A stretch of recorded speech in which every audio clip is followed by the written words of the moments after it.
The crystal chandeliers of the Riverside Manor sparkled above 300 wedding guests, all dressed in their finest attire.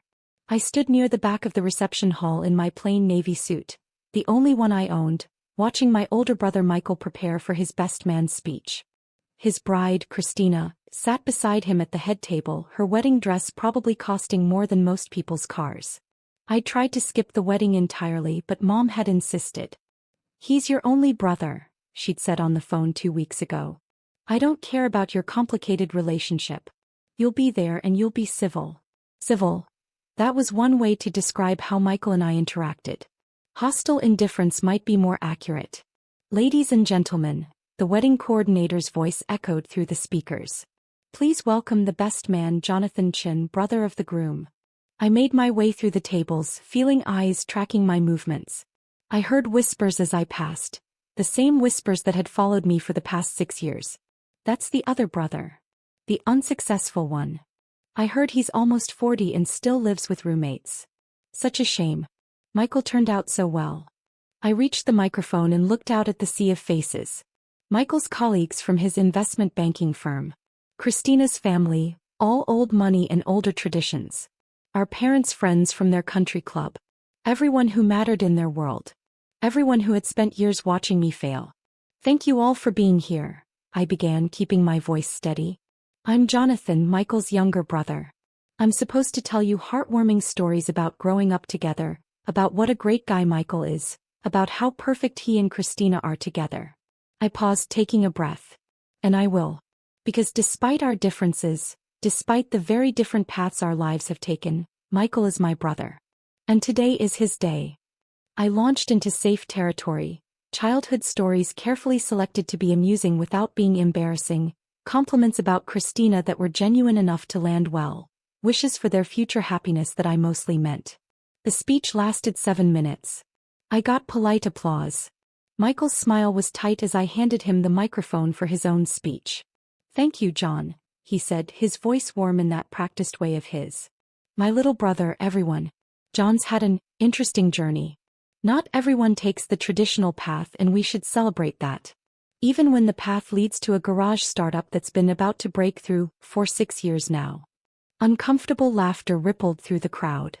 "I'm kidding, of course," Michael continued, though his eyes said otherwise. "John's persistence is admirable. Most people would have given up and gotten a real job by now. But not John. He's still out there, chasing the dream, living on ramen and hope." More laughter, less uncomfortable now. In all seriousness, Michael's tone shifted to something that might have been compassion if you didn't know him well. "I admire my brother's dedication to his vision, even if it hasn't panned out the way he hoped. Not everyone can be successful in business. Some of us are dreamers and some of us are doers. The world needs both." I felt my face grow warm but kept my expression neutral. This was Michael's specialty. The subtle cut dressed up as a compliment, the public humiliation disguised as brotherly affection. He continued his speech, talking about his own journey from Harvard MBA to his current position as managing director at Goldman Sachs.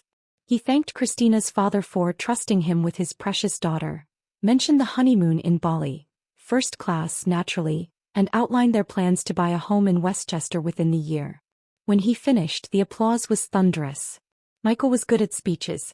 He was good at most things. That was part of the problem. Dinner was served, filet mignon and Chilean sea bass with wine pairings for each course.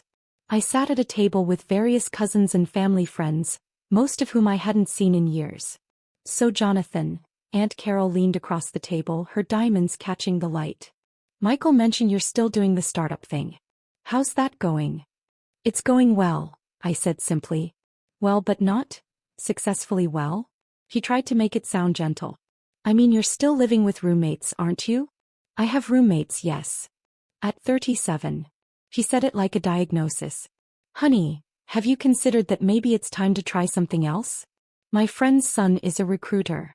He places people in tech companies all the time. Real tech companies with salaries and benefits.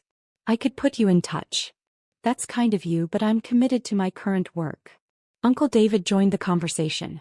"John, I respect the hustle, I really do. But 6 years is a long time to go without results. What does this startup of yours actually do?" We develop quantum computing solutions for encrypted data processing, I said. Quantum computing. He nodded like he understood, though his eyes glazed over. That sounds complicated. Are you making any money? We've been focused on development rather than revenue. For 6 years. Cousin Rachel chimed in. She was a corporate lawyer, recently made partner. John, that's not sustainable. Even the most patient investors need to see returns eventually. We have investors who believe in the vision. How much have you raised? Uncle David asked bluntly. Enough to keep us operational. That's not an answer, he pressed. Come on, John. We're family. You can be honest with us. Are you even paying yourself a salary? I took a sip of water, the same way I'd learned to create space in conversations when I didn't want to answer questions. The business is funded adequately for our current needs. That means no, Rachel translated for the table. John, this is an intervention of sorts. We care about you. We don't want to see you waste your entire life on something that's clearly not working. It's working fine. Then why are you still living with roommates? Aunt Carol's voice rose slightly. Why are you wearing a suit that looks like you got it at Target? Why did you arrive in an Uber instead of your own car? I sold my car. I didn't need it. The table went quiet. Even they could hear how bad that sounded. Oh, honey, Aunt Carol said, genuine pity in her voice now. You sold your car. That's really concerning. I work from home. Public transportation is efficient in the city. It was an unnecessary expense. Or you needed the money, Uncle David said flatly. John, this has gone on long enough. I'm going to be direct because someone needs to be. You're not 25 anymore. You're not even 35. You're pushing 40 and you have nothing to show for it. No house, no car, no wife, no kids. You're living like a college student because you're too proud to admit that your startup failed. It hasn't failed. Then what would you call it? Rachel challenged. What metric of success can you point to after 6 years of work? I could feel eyes from other tables turning toward us. The conversation was getting heated enough to draw attention.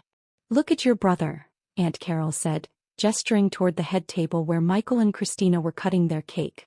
Look at what real success looks like. He's 39, just a year older than you. He has a corner office, a beautiful wife, a bright future. That's what happens when you make smart choices. Different choices, I corrected quietly. Smart choices, she insisted. Practical choices. Adult choices. John, I love you, but someone needs to tell you the truth. This startup dream is over. It's time to grow up and join the real world. Before I could respond, Michael's voice boomed through the speakers again. Everyone, if I could have your attention for just one more moment. I want to do something special. The room quieted.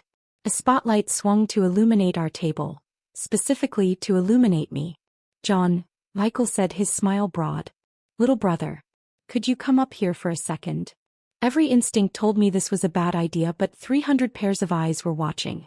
I stood and walked to the front, feeling like I was approaching a gallows.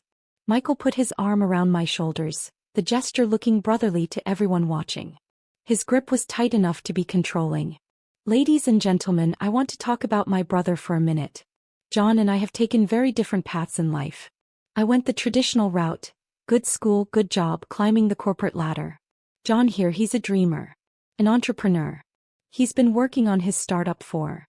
He paused, pretending to calculate. 6 years now. Almost 7. Time flies. Polite, awkward laughter. Now, I'll be honest, Michael continued, his voice taking on a tone of concerned brotherhood. It hasn't been easy watching John struggle. Watching him pour his life into something that hasn't panned out. As his older brother, I've wanted to help. I've offered him jobs, connections, opportunities to get back on track. But John's stubborn. He believes in his vision even when no one else does. The pity in the room was palpable now. I could feel it pressing down on me from all sides. So tonight, on my wedding day, I want to do something for my little brother. Christina and I have discussed it, and we'd like to offer John a loan. Not a huge amount, but enough to help him get back on his feet. Help him find an apartment without roommates. Maybe buy a car. Start fresh. He looked at me, his eyes challenging me to refuse in front of everyone. We'll call it $25,000, he continued. No interest, no time pressure. Just family helping family. What do you say, John? The room waited. This was his moment of triumph. The successful brother publicly saving the failed one. The responsible sibling extending charity to the one who'd wasted his life. I looked at Michael, really looked at him. Saw the satisfaction in his eyes, the subtle smirk playing at his lips. This wasn't about helping me. This was about establishing once and for all who had won the unspoken competition between us. That's incredibly generous, I said carefully. But I'm going to have to decline. His smile faltered. John, don't be proud. We all need help sometimes. I appreciate the offer, but I don't need help. I'm doing fine. You sold your car, he said loud enough for everyone to hear. You're living with roommates at 37. You're clearly not fine. I have everything I need. Except success, he said, and now the mask was slipping. Except a real career, a real income, a real life. John, just admit it. Admit that your startup failed, take the help and move on. The startup hasn't failed. Then show me the success. His voice rose. Show me any evidence that you haven't wasted 6 years of your life playing entrepreneur in your garage. Show me the money, the users, the growth, anything that proves this isn't just a fantasy you've been living in. The room was dead silent now. Even the band had stopped playing. I was about to respond when I noticed something. Several guests had pulled out their phones, their faces showing confusion, then shock. A low murmur started spreading through the crowd. Oh my God, someone said loudly. Is this real? More phones came out. The murmuring grew louder, more urgent. Holy shit, I heard Uncle David say from my table. That can't be right. Aunt Carol stood up, staring at her phone. Jonathan Chen, is that you? Michael's father-in-law was on his feet now too, his phone pressed to his ear. I'm seeing the same thing. Multiple sources. CNN just broke it. Bloomberg's confirming. Reuters has it up now. What's going on? Christina demanded, looking around at the chaos erupting in her carefully planned reception. Michael grabbed his own phone from the table. His face went white. The wedding coordinator was frantically checking her tablet. Mr. Chen? Sir? CNN is calling. They're asking if Jonathan Chen is here. They want to know if they can come in. What? Michael's voice was barely a whisper. Why would CNN want to come to my wedding? Because of the acquisition announcement, the coordinator said, bewildered. The tech acquisition.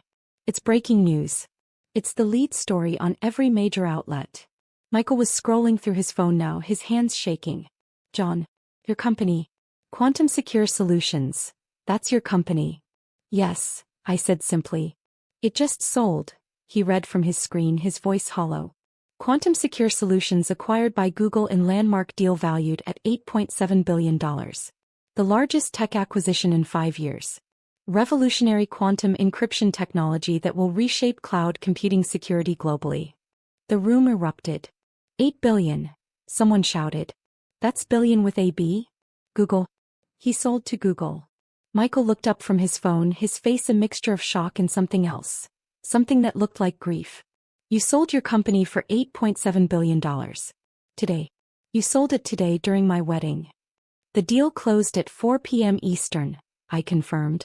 I would have preferred different timing, but the regulatory approvals came through faster than expected. I couldn't control the announcement schedule. Aunt Carol had pushed her way to the front of the crowd.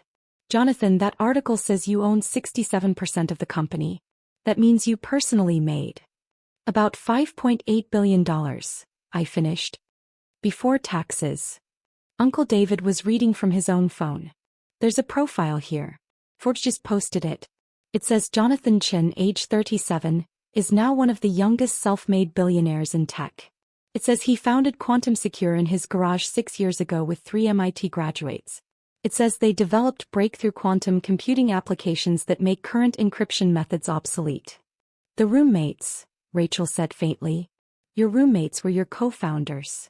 Dr. Sarah Martinez, Dr. James Park, and Dr. Angela Thompson, I confirmed. We met at MIT. They're the smartest people I've ever known. More guests were crowding around now, all reading the same stories, all trying to process what was happening. The Google deal includes continued employment for the founding team, someone read aloud. Jonathan Chen will serve as VP of Quantum Computing Development with a salary of, Jesus, That salary alone is more than most people make in a lifetime. Michael was still frozen, his phone hanging limply in his hand. You let me give that speech. You let me offer you $25,000. You let me call you a failed entrepreneur in front of 300 people. You didn't let me say much of anything, I pointed out. You could have stopped me. You could have told me. The deal was under NDA until the announcement went live.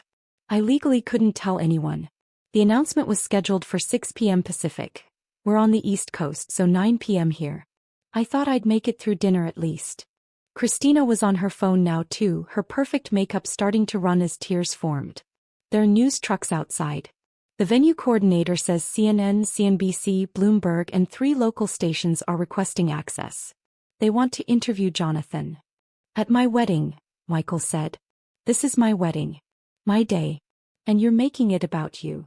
I'm not making it about anything, I said calmly. I came to your wedding like Mom asked me to. I gave my speech. I sat quietly at my table. You're the one who called me up here and demanded I show you success. I didn't want this timing any more than you did. A man in a suit I didn't recognize pushed forward. Mr. Chin? I'm Bradley Morrison, partner at Goldman Sachs. I worked with your brother on the Silverman deal last year. I'd love to discuss potential investment opportunities if you're considering. Not now, Michael snapped at his colleague. Then to me, you sold your car because you didn't need it?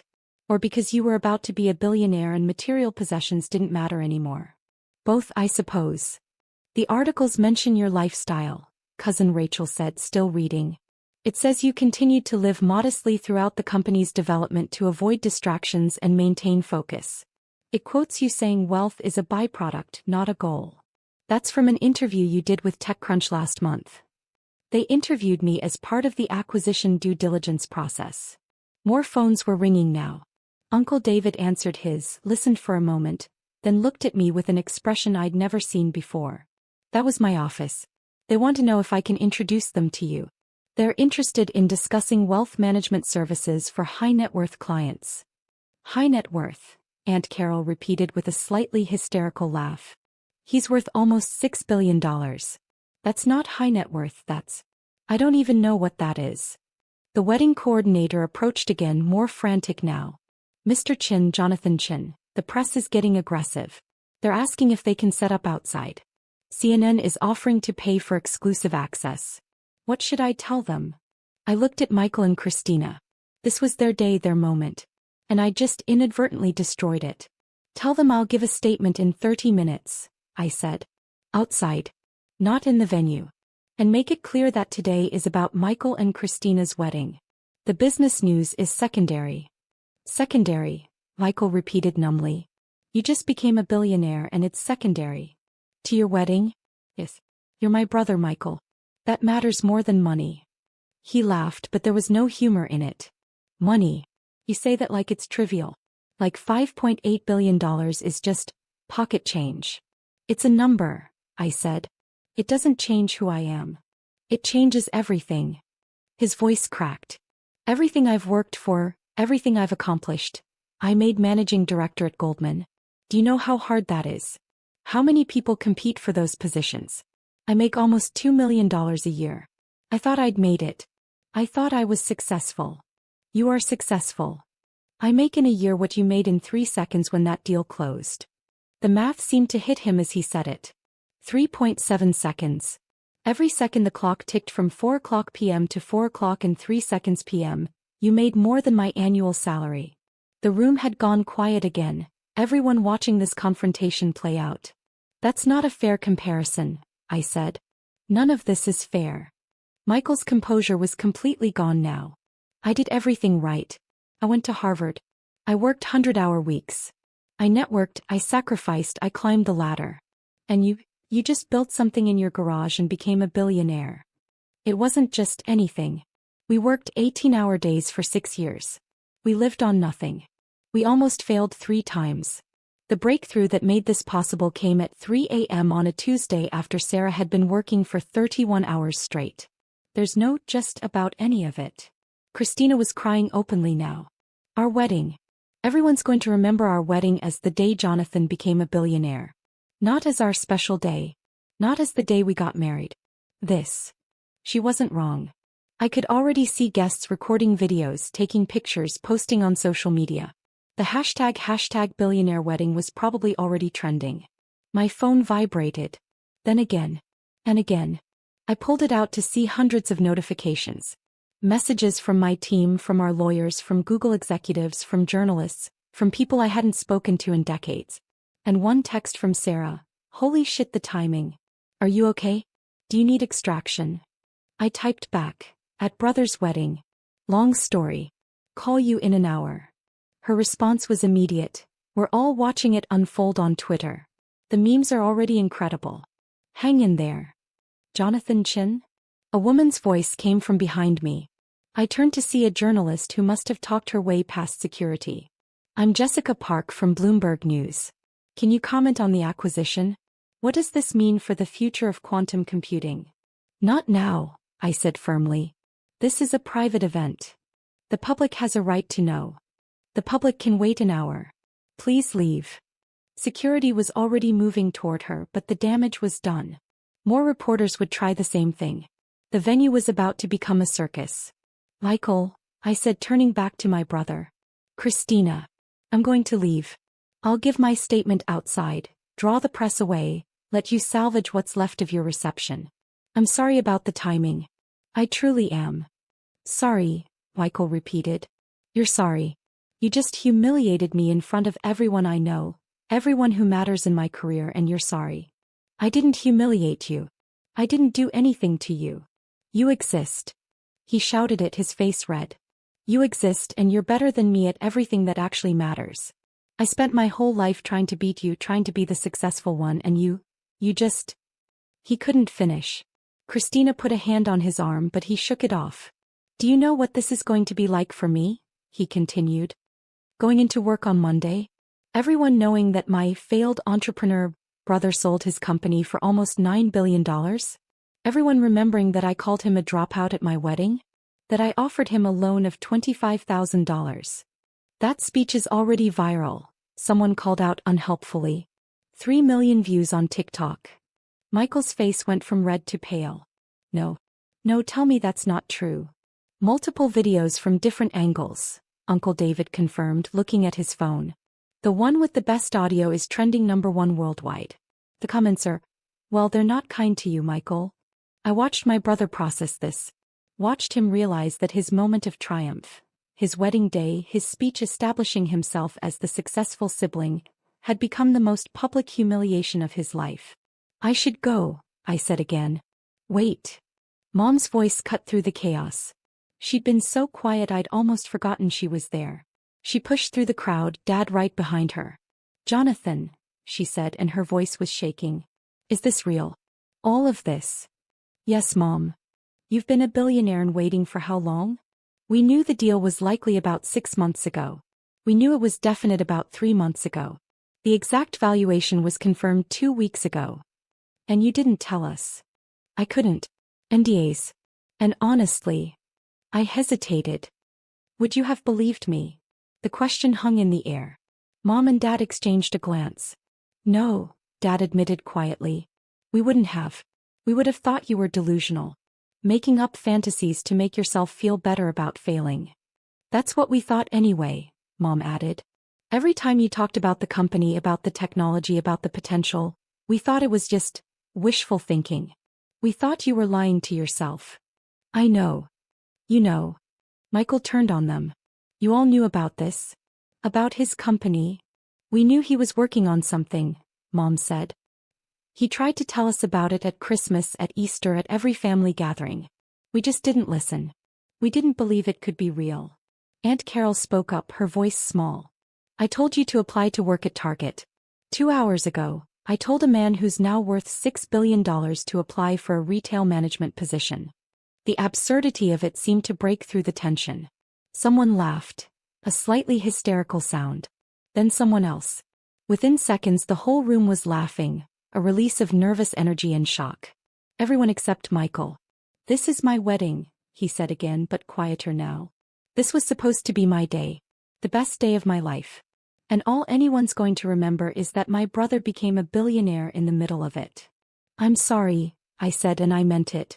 I wish the timing had been different. Do you? He looked at me, really looked at me. Do you really wish that? Or is some part of you glad that you got to prove us all wrong? That you got to show up to my perfect day and reveal that you were better all along? I thought about it. Gave him the honesty he deserved. I'm not glad about any of this. But am I glad that you finally have to see me as something other than a failure? Yes. I'm glad about that. He nodded slowly. At least you're honest. The wedding coordinator was back, more desperate now. Mr. Chin, the press is threatening to disrupt the entire reception if they don't get access. They're offering substantial sums. One outlet is suggesting $50,000 for 15 minutes of exclusive access. Tell them, Michael started, but I cut him off. Tell them yes. To whatever outlet offers the most. But the money goes to Michael and Christina. Consider it a wedding gift. John, you don't have to, Mom began. I do actually. This is the least I can do. Michael's right. I've ruined his wedding. So the wedding gets something out of it. CNN is offering $200,000 for 30 minutes, the coordinator said after a rapid series of phone calls. And they want to interview both brothers. Together. Michael and I looked at each other. You don't have to do this, I said. If I don't, I'm the bitter brother who couldn't handle his siblings' success. If I do, at least I control some of the narrative. He straightened his tie and I saw him slip back into his professional persona. Let's get this over with. We were ushered outside where CNN had set up a full production in the venue's parking lot. Lights, cameras, a correspondent I recognized from the nightly news. Behind us, I could see the wedding guests pressed against the windows, watching. We're live in 3, someone called out. 2, 1. The correspondent smiled professionally. We're here with Jonathan Chin, whose company Quantum Secure Solutions was just acquired by Google for $8.7 billion in what experts are calling the most significant advancement in computing security in decades. Mr. Chin, you're now worth approximately $5.8 billion. How does that feel? Surreal, I said honestly. But I want to emphasize that this success belongs to my entire team. Dr. Martinez, Dr. Park, and Dr. Thompson worked as hard as I did, if not harder. This isn't about one person. And this is your brother Michael Chin, correct? Michael, what was your reaction when you heard the news? Michael's smile was perfect, practiced. Shock certainly. Pride in my brother's achievement. John's always been brilliant. We all knew he was working on something special. The lie was smooth, professional. No one watching would know that 30 minutes ago he'd been offering me a pity loan. There are reports, the correspondent continued, that the announcement happened during your wedding reception. That must have been quite a surprise. It certainly wasn't the wedding gift we expected, Michael joked and got a laugh. But in all seriousness, I'm thrilled for my brother. Family success is success for all of us. The interview continued for 20 minutes. Michael was polished, saying all the right things, playing the supportive older brother perfectly. I answered questions about the technology, the future applications, what I planned to do with the money. When it ended and the cameras stopped rolling, Michael's smile dropped immediately. 200,000, he said flatly. You just made our wedding night into a news segment for $200,000. You would have done it for free, I said. At least this way you get something. I don't want your charity. It's not charity. It's CNN's money. Take it, don't take it. I don't care. We stood there in the parking lot, the sounds of the reception drifting out through the open doors. Inside, guests were dancing again, the party trying to resume some semblance of normalcy. You could have told me, Michael said finally. At some point in the last 6 years, you could have told me you were actually succeeding. Would you have listened? He considered it. Probably not. No, definitely not. I needed you to be the failure. It made me feel better about my own success. I know. You're supposed to argue with me. Tell me I'm wrong. But you're not wrong. You needed me to fail so you could feel successful. Mom and Dad needed it too. The whole family needed it. I was the cautionary tale, the example of what happens when you don't play by the rules. And now you need me to be something else. I just don't know what yet. Michael laughed bitterly. Neither do I. How do I go back in there? Face all those people? They all saw me humiliate myself. The same way I faced them for 6 years while they pitted me. You smile, you keep your dignity, and you remember that their opinions don't actually matter. Easy for you to say. You're a billionaire now. I was the same person an hour ago when you were offering me charity. The money doesn't change who I am. It changes everything else though, doesn't it? He looked back at the venue. Christina's in there crying. My wedding day is ruined. And tomorrow, every paper is going to run the story of how I mocked my billionaire brother at my own reception. Or, I suggested, the story could be about how you supported your brother's success even when it unexpectedly overshadowed your big day. Depends on what narrative you want to build. He studied me for a long moment. When did you get so wise? Around the same time I was living on ramen and hope, apparently. That got a small smile. I really am an asshole, aren't I? Tonight you were. In general, you're complicated. We both are. What am I supposed to do now? How am I supposed to compete with this? You don't, I said simply. You stop competing. You live your life, I live mine. We're brothers, not rivals. We never should have been rivals. Dad made us rivals. The comparisons, the expectations, the constant competition for approval. I know. But we're adults now. We can choose something different. Michael nodded slowly. I should get back to my wife. Try to salvage what's left of our wedding. For what it's worth, I think Christina looks beautiful. And the venue is gorgeous. You did well. Thanks. He started to walk away, then stopped. John, I'm sorry. For the speech, for everything. I was cruel. You were human. We all are. I watched him go back inside, his posture straightening as he approached the doors, slipping back into the role of the happy groom. My phone buzzed again. Sarah calling. Hey, I answered. You okay? Her voice was warm with concern. Define okay. Fair point. The internet is losing its mind. We're trending #1 on literally every platform. Angela set up a group chat for the 4 of us. We're all being bombarded with interview requests. We should coordinate responses through the Google PR team. They'll want to control the narrative. Already on it. But John, are you okay? That speech your brother gave, that was brutal. He was honest. In its own way. It was cruel. That too. I could hear voices in the background. James and Angela probably watching the coverage. My team. My friends. The people who'd believed in the vision when no one else did. We did it, Sarah said softly. We actually did it. We did. So why don't you sound happier? I looked back at the venue, at the celebration continuing without me, at the family that had spent years misunderstanding me. Because success is complicated, I said. And family is even more complicated. You want us to come get you? We could grab drinks, celebrate properly. No. I should probably go back in for a bit. Make sure Michael's okay. You're a better person than I'd be in your situation. I'm really not. I'm just tired of fighting. We talked for a few more minutes, making plans for next week's meetings with Google, discussing the press strategy, laughing about the absurdity of the timing. When I hung up, I stood in the parking lot for another moment, watching the party through the windows. Uncle David was talking animatedly to a group, probably telling them how he'd always known I'd be successful. Aunt Carol was showing people something on her phone. Likely the news coverage claiming some sort of credit for my upbringing.